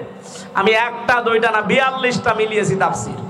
ফাক্কু রাকাবা, যারা দাস মুক্ত করতে চায়, মানুষের শৃঙ্খল মুক্ত করতে চায় মানুষকে। পৃথিবীতে একটা কুকুরের কথা মানে না, অথচ আপনি মানুষ হয়ে আর একটা মানুষের আইন তৈরি করা মানবেন? মানে এটা মানুষের দাসত্ব করার জন্য আল্লাহ আমাদের বানাননি, বানিয়েছে তার দাসত্ব করার জন্য। ইয়াকা নাবুদু, এই জন্য প্রতিদিন 17 বার এই কথা আল্লাহকে বলা লাগে যে আমি তোমার দাসত্ব করি। এই কথা বলে না কেন? আর এই শব্দটা যারা বাস্তবে রূপ দিতে চায় তাদেরকে আপনারা ঘৃণা করেন। কোন স্বার্থ আছে আমার এই কঠিন পথে পা বাড়ানো? আমি তো কোরআন যেভাবে বুঝেছি ওইভাবে আমাকে চলা লাগবে। আমি সফল হতে চাই দুনিয়া এবং আখেরাতে। তাহলে মানুষের শৃঙ্খল থেকে মুক্ত করার জন্য এই বাংলাদেশে যারা বেশি এগিয়ে গেছে তাদেরকে যদি কেউ সমর্থন না করে, সে নবীর উম্মতের বাইরে চলে যাবে। আমি হাদিস মানাচ্ছি না, এই দেখেন লিখে এনেছি। আন ইবনে ওমর রাদিয়াল্লাহু তাআলা আনহু قال قال رسول الله صلى الله عليه وسلم فاتبعوا الصراط الأعظم, যাদের দ্বারা ইসলাম প্রতিষ্ঠা তাড়াতাড়ি সম্ভব তাদেরকে সমর্থন করো। ফামান সাজ্জা মিন্না, কেউ যদি এদেরকে সমর্থন না করে ও আমি নবীর উম্মত থেকে বের হয়ে যায়। এই বাংলাদেশে ইসলাম যদি প্রতিষ্ঠা, 73টা দল আছে, কোন দল করেও ফেলে, টিকিয়ে রাখার সম্ভাবনা কাদের দ্বারা বেশি আপনি নিজের মনকে জিজ্ঞাসা করেন। আমি নাম না বললে আপনি বুঝবেন না। 73টা দল এই দেশে কাজ করছে, জেনারেল এবং বাইরে ধর্মীয় দল মিলে। যে কোনো দল যদি এখন রাষ্ট্র ক্ষমতা পায়, প্রত্যেকটা সেক্টরে একদম ইসলাম দিয়ে চালাতে পারবে কোন দেশ, কোন দল আপনি বলেন? আপনি যে আন্দাজে বলেন খালি রাজনীতি করে, এটা রাজনীতির কি হলো? এটাই তো আসল নীতি। অন্য যে দল আছে সেই দল যদি চায় তারা ইসলামী যাকাত ভিত্তিক অর্থনীতি কি বুঝবে? বাংলাদেশে অনেক পীর আছে, নামাজের কথা বলতে দেবেন বলতে পারবে, কিন্তু ইসলামী যে অর্থনীতি একটা ইবাদত, ব্যবসা বাণিজ্য করার জন্য যে 28টা পয়েন্ট লাগে ওর পেটে বোম মারলেও বলতে পারবে না। ইসলামী অর্থনীতিতে মুশারাকা আছে, মুদারাবা আছে, মোরাবাহা আছে, বায়ে সালাম আছে, বায়ে ইস্তেসনা আছে, বায়ে মুআজ্জাল আছে, ওয়াহিদা আছে, এরকম 28টা আছে। আপনি জিজ্ঞাসা করেন তো বাংলাদেশের কোন পীর এরকম এক একটার ভেতরে 6টা করে পয়েন্ট আছে? যদি বলতে পারে আমি ওর হাতে মুরিদ হব। ও খালি সুবহানাল্লাহ, আলহামদুলিল্লাহ, আল্লাহু আকবার ছাড়া কিচ্ছু জানে না। এমনকি এমনও পীর আছে সুবহানাল্লাহ শুদ্ধ করে পড়তে পারে না। কথা বলেন। এই জন্য পরিবার থেকে সংসদ পর্যন্ত, এমনকি আন্তর্জাতিক জীবন পর্যন্ত কারা চালাতে পারে কোরআন দিয়ে হাদিস দিয়ে, সম্ভাবনা যাদের বেশি। ফাত্তাবিউস সিরাতাল আযম, আযমের শেষে তানবিন আছে। যারা গ্রামার বোঝেন তাদেরকে বলছি আযম, এখানে আল্লাহ সুকুন দিতে পারতেন, না দিয়ে তানবিন দিয়েছেন। নবীজির কথা এটা, হযরত ইবনে ওমর থেকে বর্ণিত, মুসলিম শরীফের হাদিস। ফাত্তাবিউস সিরাতাল আযমা, আযমুন, দুনিয়াতে ইসলাম প্রতিষ্ঠা যেই দলের দ্বারা সম্ভাবনা বেশি, খুব তাড়াতাড়ি সব ভুলে তাদেরকে আগে সমর্থন দাও। ফামান সাজ্জা মিন্না, যদি এটা কেউ বুঝে শুনে না করে সে আমার দলভুক্ত না। এই হাদিস আমি এখন বানালাম, বলেন 1500 বছর আগে হাদিস তৈরি হয়েছে নবীর মুখ থেকে। এখনো যদি কেউ মানতে না পারেন, তারা সাইকুল হাদিস আছে। আমি নিজে আল্লামা মামুনুল হকের সাথে 3 বছর এই হাদিসগুলো পড়েছিলাম ব্যাখ্যা সহ। কেমন উনি সাইকুল হাদিস। ভাই আল্লাহর কসম আমি একটাও বানিয়ে বলছি না, পড়িয়েছি এই জন্য বলছি। মানুষের শৃঙ্খল থেকে মুক্ত করার জন্য যেই দল কাজ করছে আপনি দেখেন তারা সফল হবে, ঘোষণাকার। যারা করছে নাক কান বুঝে চোখ কান বুঝে তাদের সাথে থাকা লাগবে আপনাকে। 2 নম্বরে কি,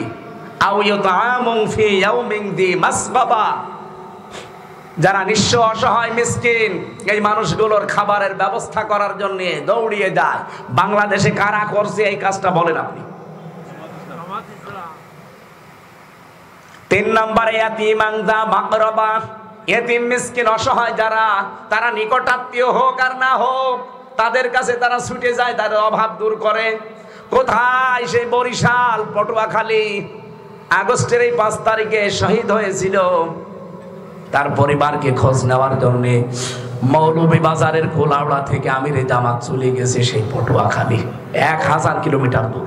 কেন? সে জেলায় লোক নেই? তারা কোরআনের এই আয়াত পড়িয়েছে এবং মেনেছে যে নিকট আত্মীয় হোক আর দূরের হোক, যেহেতু মানুষটা এতিম, 8 মাসের সন্তান পেটে রেখে তার বাবা শহীদ হয়েছিল, সেই বাচ্চাটা প্রসব হয়েছে, ওর দায়িত্ব এখন পুরো আমিরে জামাত নিয়ে নিয়েছে। আপনি এর বড় বোঝেন না, আপনাকে চোখে আঙ্গুল দিয়ে বোঝানো লাগবে। এদিকে আসেন, কানের নিচে এমন জোরে 2টা দেব সব টের পেয়ে যাবে। এত বলার পরে বলো হুজুর আমি বুঝি না। 4 নম্বরে কি, ইয়াতীমানদা মাকরাবা আও মিসকিনানদা মাতরাবা। মাতরাবা মানে ধলি মনে, যাদেরকে দেখতে এমন লাগে যে ধলি কণা পড়ে আছে শরীরে, সর্বশ্রান্ত মনে হয়, থাকে স্টেশনে, থাকে বাস স্ট্যান্ডে। এমন এমন গরিব মানুষ রাস্তা ঝাড়ু দেয়, ডোমের কাজ করে অথবা মুসি। আমিরে জামাত সেদিন বলছিল একজন এই যে পায়খানা সাফ করে মেথর, এর কাছে যে বললাম ভাই আসেন বুকে একটু আপনাকে জড়িয়ে নেই, কেঁদে ফেলেছি লোকটা। হুজুর আপনি আমার মতো একজন মেথরকে তাও বুকে টেনে নিতে চান? আমি তো মানুষ নিজেকে মনে করি না। অনেকে মনে করে যে আমরা মেথর, পায়খানা সাফ করি, টয়লেট পরিষ্কার করি, আমরা মনে হয় মানুষ না। উনি বললেন আপনি মানুষ না মানে আপনি শ্রেষ্ঠ মানুষ, কারণ আল কাসিবু হাবিবুল্লাহ, যারা কাজ করে খায় এরা আল্লাহর বন্ধু। আপনি চুরি না করলেই হলো, মানুষকে না ঠকালে, প্রতারণা না করলে, চুরি না করলে হলো, আপনি তো কাজ করে খাচ্ছেন। আপনার ঈমান যদি থাকে আপনি আল্লাহর বন্ধু। এই কথা বলেন না কেন? আর আপনারা যে কাজ করেন এটা যদি না করতেন তাহলে এই বাংলাদেশে বসবাস করার অযোগ্য হয়ে যেত।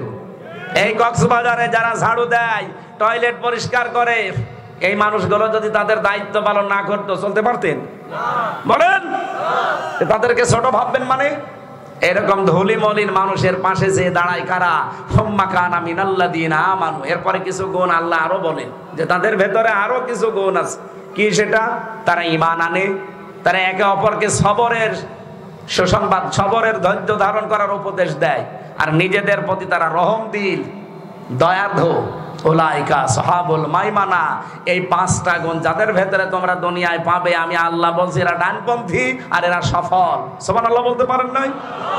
তা আমরা তো কোরআনের সাথে মিল করে যেটা পাই ওইটাই মানবো নাকি বাপ দাদার কথা মানবো? বলেন। আজিল্লাতিন আলাল মুমিনিন আইজ্জাতিন আলাল কাফিরিন, তারা নিজেদের প্রতি কোমল হবে কিন্তু কাফেরদের প্রতি তারা বড় কঠোর হবে। সারা বাংলাদেশের 64 জেলায় বাংলাদেশ জামাত ইসলামী, ইসলামী ছাত্র শিবির এই ইসরায়েলের এই কর্মকাণ্ড নিয়ে তারা প্রতিবাদ জানিয়েছে সবার আগে। এক কথা বলেন না কেন? এদের সাথে হয়তো অনেকে জুড়েছে। এই 12 তারিখে, আজকে তো 9 তারিখ গেল, 12 তারিখে একটা ইতিহাস তৈরি হবে বাংলাদেশে, এটা সারা পৃথিবীতে ছড়িয়ে যাবে। যত ইসলামিক স্কলার আছে, ইসলামিক দল আছে, সব বাংলার মুসলমান সব আমার মনে হয় ঢাকায় আসবে ওই দিন। আপনারা যারা নেতৃত্বের নাম শুনছেন, বড় বড় যারা এদেশে ইসলামিক স্কলার আছে, আলেম ওলামা সব আসবে, পীর মাশায়েখ। সারা বিশ্বের মানুষকে আমরা জানাতে চাই যে আমরা মাজলুমের পক্ষে আছি, আমরা জালেমের বিরুদ্ধে আছি। কথা বলেন, কারণ আমরা কাফেরদের প্রতি কঠোর হতে চাই। ইউজাহিদুনা ফি সাবিলিল্লাহ ওয়ালা ইয়াখাফুনা লাউমাতা লাইম, তারা আল্লাহর রাস্তায় জিহাদ করতে গিয়ে কোনোদিন কোনো তিরস্কারকারীর তিরস্কারকে পাত্তা দেয় না। আমি তো দেখেছি এই 15.5 বছরে কত গালি গালাজ করা হয়েছে তাদেরকে, এক চুলও তাদেরকে নড়াতে পারে নাই। এটিএম আজহারুল ইসলাম 13 বছর ছেলে থাকা লাগতো না তার। হাসিনার শ্বশুর বাড়ি আর ওনার বাড়ি কয়েক কিলোমিটার মাত্র, সম্পর্কে মনে হয় দেওয়ার হবে। 13 বছর আগে তারা ছেড়ে দিত, অফারও দিয়েছিল যে আপনি খালি জামাত ইসলাম ছেড়ে দেন, আপনাকে অন্য দল করাতে বলি না, শুধু ওইটা ছেড়ে দেন। আপনি আমার শ্বশুর বাড়ির পাশে, পীরগঞ্জ আর বদরগঞ্জ পাশাপাশি থানা। কিন্তু না, আল্লাহর বান্দা মুরব্বী হয়ে গেছে, টইলে টইলে বেড়ায় দেখলাম, তারপরেও তাকে এক চুল টলাতে পারে নাই। আমারে মাঝে মাঝে আমি দেখা করতেও গিয়েছি কয়েকদিন, আমারে বলতো হামজা দোয়া করবা যেন জীবনের শেষ দিন পর্যন্ত হক পথে টিকে থাকতে পারি। কারণ এই জেলে এসে দেখলাম বহু মানুষ ইমান বিক্রি করে ফেলেছে। জেলখানায় যেয়ে দেখেছি বহু মানুষ কষ্ট সহ্য করতে না পেরে আল্লাহকে পর্যন্ত গালি দেয়। হাসিনাতে গালি দেয়, আল্লাহকেও গালি দেয়। কিন্তু ওনাদের দিয়ে এত কড়াকড়ি করে, এত কঠোর অবস্থায় ভেতরে রাখে, আমাদের চাইতেও কড়াকড়ি করতে ওনাদের, তারপরও এক চুলও তাদেরকে টলাতে পারে নাই। তারা পাত্তাই দেয় না এই সমস্ত। ওনারা মনে করে আছে আমি যেই দিন পড়েছি কুল ইন্না সলাতি ওয়া নুসুকি ওয়া মাহইয়ায়া ওয়া মামাতি লিল্লাহি রাব্বিল আলামিন, এটা যদি সত্যি আপনি মন থেকে শপথ মনে করে পড়তে পারেন, আপনার জীবন পাল্টাতে বাধ্য। আমার 33 বছর বয়স। অক্টোবর, নভেম্বর, ডিসেম্বর, জানুয়ারি, ফেব্রুয়ারি, মার্চ, এপ্রিল, আমি 13 তারিখে, আজকে 9 তারিখ, খুব বেশি হলো 6 মাস 3 দিন হয়েছে মাত্র। এই আয়াতটা আমি নতুন করে পড়েছি। এর আগে তো কত হাজার হাজার বারে আয়াত পড়েছিলাম। দেহ পরিবর্তন আমার ভেতরে, মনে এবং আমার দেহের ভেতরে আসে নাই। তো যেই দিন অক্টোবরের 13 তারিখে আয়াতটা আমি পড়লাম, পড়ার পরে দেখি আমার ভেতরে আল্লাহ পুরাটা চেঞ্জ করে দিয়েছে। আপনি যদি সত্যি মন থেকে এটা পড়তে পারেন, বাস্তব জীবনে আপনাকে আল্লাহ আমল করা সহজ করে দেবে। কত কিছু আসবে বদনাম, তারা কোনো পাত্তাই দেবে না, পরোয়াই করবে না। এটা যাকে তাকে আল্লাহ দেয় না, যালিকা ফাদলুল্লাহ, এটা আল্লাহর অনুগ্রহ। ইউতিহি মাইয়াশা, আল্লাহ যাকে ইচ্ছা তাকে এটা দান করে। আমার মনে হয় বাংলাদেশে সবাইকে আল্লাহ এই গুণগুলো দেয়নি। কি বলেন? সবাইকে আল্লাহ এই গুণগুলো দেয়নি।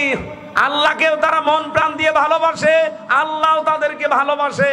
প্রথম গুণ তাদের নিজেদের ভেতরে রহম দিল, কাফেরদের প্রতি কড়াকড়ি করবে, কঠোর হবে। আল্লাহর দিনের কাজ করতে গিয়ে কোনোদিন তারা কোনো তিরস্কারকারীর তিরস্কারকে পরোয়া করবে না, পাত্তা দেবে না। এগুলো আল্লাহ যারে তারে দেবে না, দেবে শুধু তাদের যাকে আল্লাহ পছন্দ করে, ভালোবাসে। আল্লাহু ওয়াসিউন আলিম, আল্লাহ মহাজ্ঞানী এবং প্রশস্ত। আল্লাহ রাব্বুল আলামিন এই আয়াত থেকে যেটা আমাদেরকে জানাতে চেয়েছেন, আমি সামারাইজ করে বলছি। এই বাংলাদেশে যারা দিন থেকে মুখ ফিরিয়ে নিতে চান বিভিন্ন দলের নাম দিয়ে, যে ওরা এই করে, এই জন্য আমরা ওদের সাথে নেই, না, আপনি প্রকারান্তে আল্লাহর কোরআন থেকে ফিরে চলে যাচ্ছেন। সত্যি আমরা যদি দিনের দিকে থাকতে পারি, দিন কায়েমে, এটা যদি আমাদের ইখলাস থাকে, আল্লাহ অবশ্যই আমাদেরকে এমন ভাবে তৈরি করবেন যেটা আমরা নিজেরাও জানি না। আর আমরা এটা দেখতে পাচ্ছি অলরেডি। 15 থেকে যদি 66% হয়ে যায়, আর 8 মাস না, আর 2 মাস যেতে দেন, আমার বিশ্বাস বাংলাদেশে 100 জনের 100 জন মানুষ বলবে যে আমরা এই দেশে ইসলাম চাই। গোবিন্দ পরামানিকের মতো হিন্দু নেতা সে পর্যন্ত কয়েকদিন আগে বলেছে, যদি এই দেশে জামাত ইসলামী ক্ষমতায় আসে, এ দেশে যদি ইসলাম কায়েম হয়, অন্যান্য ধর্মের যারা আছে সবচাইতে বেশি নিরাপদে থাকবে তারা। এটা অলরেডি আমরা শুধু মুখে বলি না, এটা আমরা প্রমাণ অলরেডি দিয়েছি। এই কথা বলেন না কেন? এই জন্য প্রমাণ যারা দিচ্ছে, মুখে যা বলছে, এটার সাথে যাদের মিল আছে, অবশ্যই আল্লাহ তার কথা ঠিক রাখবেন। মেয়েরা যারা এসেছেন, সম্মানিত মা বোনদের জন্য ছোট্ট একটা ওয়াজ করছি। খাদিজাতুল কুবরা রাদিয়াল্লাহু তাআলা আনহা জীবনে 1 ওয়াক্ত নামাজ পড়েননি, একটা রোজা রাখেননি, একবারও তিনি হজ করেননি, 1 টাকা যাকাতও দেননি, জীবনে 1 দিনের জন্য পর্দায় থাকেননি। কারণ এই বিধানগুলো নাজিল হয়েছিল সব তার ইন্তেকালের পরে। কিন্তু আল্লাহ নিজে তাকে সালাম দিয়েছেন। এই একটাই মাত্র মহিলা আল্লাহ নিজে সালাম পাঠিয়েছেন, আর আল্লাহ নিজে জান্নাতে ঘর বানিয়ে সুসংবাদ দিয়েছেন। সুবহানাল্লাহ বলতে পারেন নাই? আপনি ভাবতে পারেন খাদিজার পুরা জীবনে আমি পড়েছি, জীবনে নামাজ নেই, রোজা নেই, হজ নেই, যাকাত নেই, পর্দা নেই, অথচ আল্লাহ সালাম দিল, জান্নাতে ঘর বানিয়ে পাঠিয়েছে। একটা কারণ পেয়েছি, পুরা জীবনে জীবনে কোনো দিন তিনি সাংসারিক জীবনে আল্লাহর নবীর মনে, স্বামীর মনে তিনি কষ্ট দেননি একদিনের জন্য। নবীজি এত বেশি খুশি ছিলেন তার উপরে, ইন্তেকালের পরেও নবীজি তার কবরের পাশে হাত তুলে বলতেন, আল্লাহ কিয়ামতে সবাই সবাইকে ভুলে যাবে, আমার খাদিজাকে যেন আমি না ভুলি। সুবহানাল্লাহ বলতে পারেন নাই? এখানে যত স্বামী আপনারা বসে আছেন এটা রেকর্ড হচ্ছে, হাত তোলেন তো। না, একটা লোক নেই, পারবেন না। জীবনে একদিনের জন্য একটা কষ্ট না, প্রতিদিন 10টা করে কষ্ট দিচ্ছে। এই মেয়েরা আছে, সম্মানিত মা বোনেরা, আপনার পর্দার দিকে তাকান। আপনি নামাজ পড়েন, রোজা রাখেন, আর কালো বোরকা পরেন, মনে করছেন আমি জান্নাতে যেয়ে বসে আছি। একটা স্বামী হাত তুলতে পারলো না। খাদিজা পেরেছে কি করে? তাকে যে আল্লাহ সালাম পাঠিয়েছে এমনি না, এই কারণে জান্নাতে ঘর বানিয়ে পাঠিয়ে দিয়েছে সুসংবাদ। এই একটা মাত্র মহিলা স্বামীর মনে জীবনে কোনোদিন একটা সেকেন্ডের জন্য দুঃখ দেয়নি। আল্লাহ আমাদের মেয়েদেরকে যেন খাদিজাতুল কুবরার মতো বানিয়ে দেন। আরো জোরে বলেন।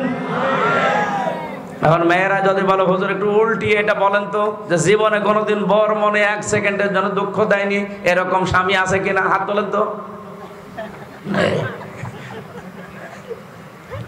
এই যে উনিও হাত তুলতে পারেন। সবাই আমরা ধরা খেয়ে বসে আছি। সম্মানিত মা বোনেরা, না আসলে আমরাও পারছি না। যৌতুকের টাকার জন্য কত মানুষ কত রকমের ফতোয়া বের করে। 2 জন মহিলা এই 54 বছরে কতদিন তারা পার করে গেল। একটা বারের জন্য যদি আইনটা পাশ করে কার্যকর করে দিত যে যৌতুক নিলে তার ফাঁসি হবে, কি কথা বলছেন এখানে? কত আইন পাশ করেছিল মেয়েদের পক্ষে বিপক্ষে, কয় এটা পাশ করতে পারলেন না। আমেরিকা আমাদেরকে গণতন্ত্র শেখায়, আজ 236 বছর চলছে। কয় বছর? 236 বছর। ওরা জাতে মাতাল হলেও তাহলে ঠিক আছে, নবীজির হাদিস ওরা মেনে চলছে। লা ইফলিহা কওমুন আল্লাহু আমরাহুম ইমরাতুন। ওই জাতি কোনোদিন সফল হতে পারে না যে জাতি নারী নেতৃত্ব মেনে নিয়েছে, কোন নারীকে তাদের সামনে বসিয়ে রেখেছে। ওদের দিকে তাকিয়েছেন 236 বছরে আজ ওরা কোনো মহিলা প্রধানমন্ত্রী বানায়নি। বলেন বলেন। ওরা জাতে মাতাল হলো, ট্রাম্পের মতো মাতালকে দিয়েছে। এটা মাতাল, এই মাতালকে দিলে অথচ কমলা হ্যারিসের মতো একটা শিক্ষিতা মেয়েকে দেয়নি। কারণ নবীর হাদিস জানে যে যদি ওখানে দেয় আমরা ঢস করে পড়ে যাব। কিন্তু আমরা জাতেও মাতাল, তালেও মাতাল। 54 বছরের ভেতরে সবচাইতে বেশি এ দেশটা চালিয়েছে কারা? কেন এ দেশে কি পুরুষ মানুষ নেই? আর রিজালু কাওয়ামুনা আলান নিসা, পুরুষ হবে নেতৃত্ব দানকারী আর মহিলা হবে তার আজ্ঞাবহ। সুতরাং আগামী থেকে বাংলাদেশে তারা দায়িত্বে আসতে চান, পুরুষ হওয়া লাগবে। কথা বলেন না কেন? কি বোঝাতে চায় আপনি বুঝে ফেলেছেন। এরপরও যদি না বোঝার ভান করে থাকেন, মোনাজাত করে দিলাম। না না, বেলা রাত হয়ে গেছে, এত রাত আমি কথা বলি না। আমি আল্লামা সাইদি সাহেবের মতো আগামীতে নিয়ম করেছি যে রাত 8:30টায় তুলে দেবেন, 10টায় মাহফিল শেষ। চট্টগ্রাম প্যারেড ময়দানের মতো। ওর চাইতে বড় মাহফিল তো বাংলাদেশে হয় না। এবার আমি ছিলাম, আমার রাত 10টায় মাহফিল শেষ হয়ে গেছে। তো সারা বাংলাদেশে এটা ঘোষণা দিয়েছি, আগামীতে মাহফিল নিলে এই নিয়মে নেবেন, নয়তো আমার দাওয়াত দেবেন না। কারণ জালেমরা অত্যাচার এমন কোন জায়গা নেই যে ওরা করে নাই। আমার শরীরটাই শেষ করে দিয়েছে, আমাকে বেঁচে থাকা লাগবে। যে গরু দিয়ে চাষ করে খাবেন, ও গরু যদি মরে যায়। এই জন্য আগামী থেকে হাত পা ধরে বলছি, আবার মিডিয়াকে বলছি, ভাই এটা প্রচার করবেন। সারা বাংলাদেশে যেখানেই মাহফিল নেবেন, দিনের বেলায় নিলে আসর থেকে মাগরিব 1 ঘন্টা 15 মিনিট, আর রাতে নিলে 8:30 থেকে 10টা, এই 1.5 ঘন্টা। এর বাইরে গেলে আমি কিন্তু আজ যাবো না। সব কথা বলে দিলাম, মাহফিল নষ্ট হয়ে গেলে আপনাদের দোষ। কারণ আমাকে ঘুমানো লাগবে, আমাকে বাঁচা লাগবে। ডাক্তার আমারে বারবার বলছে, যেই কয়টা ডাক্তার দেখালাম বলছে রাত 10টার পরে জেগে থাকলে আপনার মাথা আবার সমস্যা হবে। 10 দিন পড়েছিলাম, দেখলেন হাসপাতালে। আল্লাহ আমাদেরকে যে আয়াত পড়েছি আয়াতের উপরে আমল করার তৌফিক দিন, আল্লাহুম্মা আমিন।